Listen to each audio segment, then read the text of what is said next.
दोस्तों, साहित्य ज्ञान क्लासेस में हार्दिक स्वागत है आपका। आज के सत्र में हम अध्ययन कर रहे हैं यूपी टीजीटी पीजीटी परीक्षाओं के लिए प्रैक्टिस सेट। जो यूपी पीजीटी टीजीटी परीक्षाएं होने वाली हैं उन परीक्षाओं के लिए प्रैक्टिस सेट है ये। और इस प्रैक्टिस सेट में हिंदी साहित्य इतिहास ग्रंथ से प्रमुख प्रश्न हैं कि इतिहास ग्रंथ से कौन कौन से प्रश्न आते हैं, वो सभी वस्तुनिष्ठ प्रश्न दिए हुए हैं। तो इन सभी प्रश्नों का हम अध्ययन करेंगे।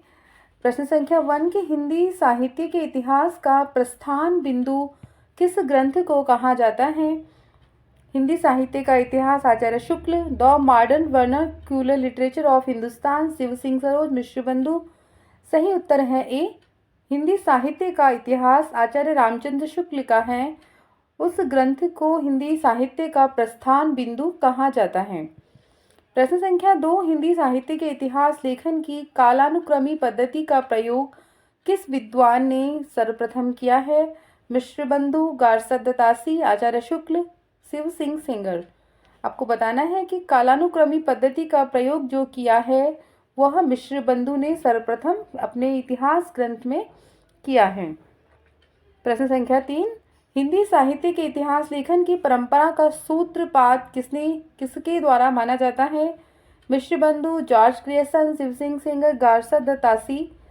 और सही उत्तर है बी, गारसद दत्तासी ने हिंदी साहित्य का इतिहास लिखने का सर्वप्रथम प्रयास किया। और ये ग्रंथ है जो इनका वह फ्रेंच में लिखित है। अगला प्रश्न है हिंदी साहित्य के इतिहास की नींव का पत्थर किस ग्रंथ को माना जाता है। द इस्तवारदा लिटरेतु एंदु या हिंदुस्तानी, ये गारसद दत्तासी का ग्रंथ है। The modern vernacular literature of Hindustan, Shiv Singh Saroj और मिश्र बंधु। सही उत्तर है बी। कौन सा है? The modern vernacular literature of northern Hindustan है, यह इसमें सही उत्तर है। प्रश्न संख्या 5 है निम्नलिखित में से किस लेखक ने हिंदी साहित्य इतिहास लेखन में सबसे पहले काल क्रमानुसार वर्गीकरण, प्रवृत्ति, निरूपण और मूल्यांकन किया। सही उत्तर है बी, जॉर्ज ग्रेसन ने किया है। तो आपको प्रश्नों पे विशेष ध्यान देना है कि नहीं पूछा है, हाँ है, पूछा है, किया है, किस विद्वान ने किया है या नहीं किया है, ये विशेषकर ध्यान देना है प्रश्नों पर।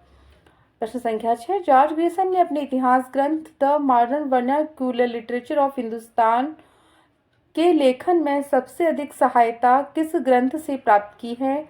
मिश्र बंधु विनोद, शिव सिंह सरोज, इस्तवारदा लिटरेतु एंदु हिंदुस्तानी और तज़किरा शुरा ए हिंदी।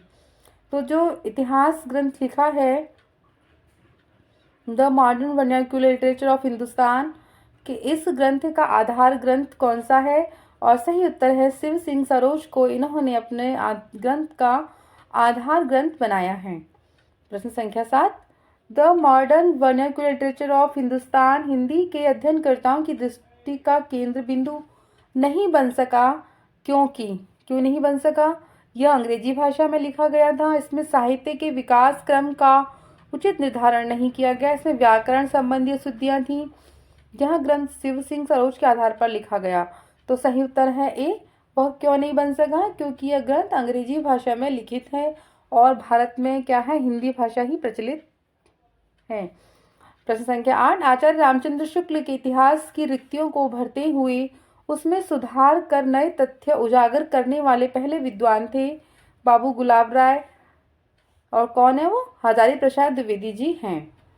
कि हिंदी साहित्य का जो इतिहास आचार्य शुक्ल का ग्रंथ है उस ग्रंथ में जो कुछ कमियां रह गई थी उसको सुधार किया उन्होंने, कुछ नए तथ्यों को भी प्रस्तुत किया है। तो आचार्य शुक्ल ने अपने इतिहास ग्रंथों में किया है। हजारी प्रसाद द्विवेदी ने शुक्ल के इतिहास को सुधार करके। आचार्य रामचंद्र शुक्ल ने आदिकाल के तृतीय प्रकरण में किसका विवेचन किया है। तृतीय प्रकरण में किसका किया है? वीरगाथा काव्य, आधुनिक काव्य, भक्ति काव्य, रीति काव्य। और सही उत्तर है ए, वीरगाथा काव्य का उन्होंने तृतीय प्रकरण में विवेचन किया है। प्रश्न संख्या 10 निम्नलिखित में से किसी आचार्य रामचंद्र शुक्ल ने सांप्रदायिक कहकर साहित्य के क्षेत्र से बाहर रखा है। सिद्ध और नाथ साहित्य, दरबारी काव्य, आरंभिक मुस्लिम काव्य, सूफी काव्य। और सही उत्तर है ए, सिद्ध और नाथ साहित्य को उन्होंने सांप्रदायिक कहकर साहित्य के क्षेत्र से बाहर रखा है। प्रश्न 11, जनता की चित्तवृत्ति को काल विभाजन का आधार बनाने वाले आचार्य हैं। आचार्य शुक्ल हैं, वो जनता की चित्तवृत्ति के अनुसार ही उन्होंने काल विभाजन किया है। हिंदी साहित्य का सर्वाधिक व्यवस्थित और लोकप्रिय इतिहास ग्रंथ है, कौन सा है? सही उत्तर है ए, आचार्य रामचंद्र शुक्ल का हिंदी साहित्य का इतिहास।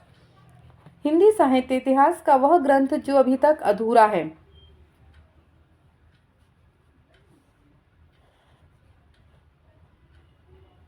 सही उत्तर है सी, हिंदी साहित्य का आलोचनात्मक इतिहास डॉक्टर रामकुमार वर्मा के द्वारा लिखित है, जो अभी तक अधूरा है।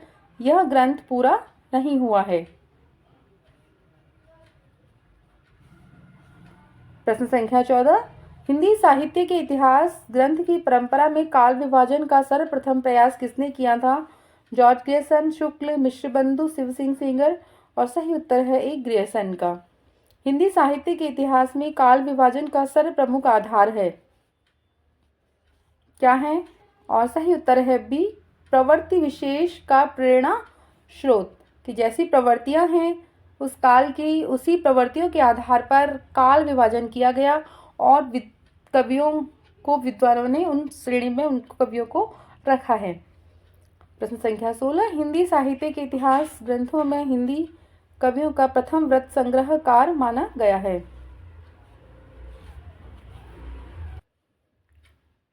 प्रश्न संख्या 16, कि हिंदी साहित्य के इतिहास ग्रंथों में हिंदी कवियों का प्रथम व्रत संग्रहकार जो माना गया है वो जॉर्ज ग्रियर्सन। आदिकाल की सर्वमान्य समय जो सीमा अवधि मानी गई है वो क्या है, कौन सी है? 1050 से 1350। सही उत्तर है ए, जो आदिकाल की सर्वमान्य सीमा है जो विद्वानों ने मानी है वो 1000 से 1350 तक मानी गई है। आदिकाल के नामकरण के संबंध में निम्नलिखित में से कौन सा सुमेलित नहीं है? सही उत्तर है बी, चारण काल आचार्य रामचंद्र शुक्ल के द्वारा नाम नहीं दिया गया है। आचार्य शुक्ल के वीरगाथा काल का जो समय है वो क्या है? आज वीरगाथा काल जिसे आदिकाल कहा है, इसमें उन्होंने कौन सा समय दिया है? 1050 से 1375 तक का समय है, उसे आदिकाल का नाम दिया है और वीरगाथा काल कहा है आचार्य रामचंद्र शुक्ल ने। प्रश्न संख्या 20, हिंदी साहित्य के इतिहास में उत्तर मध्यकाल अभिप्राय किस काल से है? और सही उत्तर है बी, रीतिकाल को उत्तर मध्यकाल कहा जाता है। प्रश्न संख्या, ये प्रश्न दोबारा रिपीट हो गया है। प्रश्न संख्या 21, हिंदी साहित्य का आदिकाल आचार्य हजारी प्रसाद द्विवेदी की यह रचना साहित्य इतिहास लेखन की किस पद्धति के अंतर्गत आती है? सही उत्तर है सी, कालखंड विशेष, क्योंकि इसमें आदिकाल की बात की जा रही है कि हिंदी साहित्य का आदिकाल, तो यह किसी कालखंड विशेष यानी आदिकाल का विवरण इस रचना में दिया हुआ होगा। आचार्य रामचंद्र शुक्ल के किसके इतिहास ग्रंथ को इतिहास न मानकर कविव्रत संग्रह कहा है? सही उत्तर है डी, उपयुक्त सभी। मिश्रबंधु विनोद है जो मिश्रबंधुओं की रचना, शिव सिंह सरोज और जॉर्ज ग्रियर्सन का जो ग्रंथ है, इन सभी को उन्होंने क्या कहा है? कविव्रत संग्रह। हिंदी साहित्य इतिहास लेखन में साहित्य की परंपरा के अध्ययन को किसने महत्वपूर्ण माना है? सही उत्तर है बी, आचार्य हजारी प्रसाद द्विवेदी। अगला प्रश्न है कि भक्ति काल को नवजागरण या प्रथम नवजागरण किसने कहा है? सही उत्तर है ए, बच्चन सिंह ने।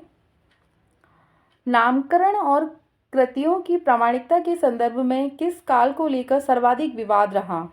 यानी नामकरण और कृतियों की प्रामाणिकता, जो रचनाएं हैं उनको प्रामाणिक सिद्ध करना, सबसे अधिक जो विवाद था वो आदिकाल में रहा।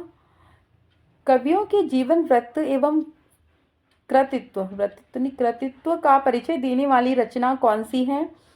सही उत्तर है डी, बी, भक्तमाल, जो नाभादास की रचना है। सभी हैं इसमें 252 वैष्णव उनकी वार्ता, भक्तिमाल और कविमाला, इन सभी में कवियों का व्रत परिचय दिया गया है। हिंदी साहित्य के इतिहास के किस युग को स्वर्णकाल कहा जाता है? सही उत्तर है बी भक्ति काल को ग्रेसन ने स्वर्णकाल कहा है। सन 1888 ईस्वी में एशियाटिक सोसाइटी ऑफ बंगाल की पत्रिका के विशेषांक के रूप में हिंदी साहित्य के इतिहास ग्रंथ का प्रकाशन हुआ था। किसका हुआ था? D the modern vernacular literature of Hindustan का एशियाटिक सोसाइटी ऑफ बंगाल की पत्रिका विशेषांक के रूप में हुआ है। डॉक्टर किशोरीलाल गुप्त ने इनमें से किस ग्रंथ का हिंदी अनुवाद हिंदी साहित्य का प्रथम इतिहास शीर्षक से किया? सही उत्तर है be the modern vernacular literature of Hindustan का। हिंदी साहित्य के इतिहास ग्रंथ हिंदी साहित्य विमर्श पुस्तक है। इस पुस्तक के लेखक बताने हैं कौन है? और सही उत्तर है डी पद्मनाल पुन्नालाल बख्शी का है हिंदी साहित्य विमर्श। पुस्तकों से बहुत बार प्रश्न आते हैं कि हिंदी साहित्य के जो इतिहास ग्रंथ हैं वह कौन कौन से हैं। आचार्य रामचंद्र शुक्ल ने हिंदी साहित्य का इतिहास के आधुनिक गद्य साहित्य परंपरा का प्रवर्तन के अंतर्गत प्रथम उत्थान की जो समय सीमा है वो कौन सी निर्धारित की है? और सही उत्तर है बी संवत 1925 से 1950 विक्रमी तक। ये इन्होंने प्रथम उत्थान का समय बताया है। अगला प्रश्न है कि इनमें से काशी नागरी प्रचारणी सभा के संस्थापकों में कौन नहीं है? सही उत्तर है डी शुक्ल जी नहीं है। श्याम सुंदर दास, ठाकुर शिव कुमार और राम नारायण मिश्र जी थे। रामचंद्र शुक्ल नहीं हैं।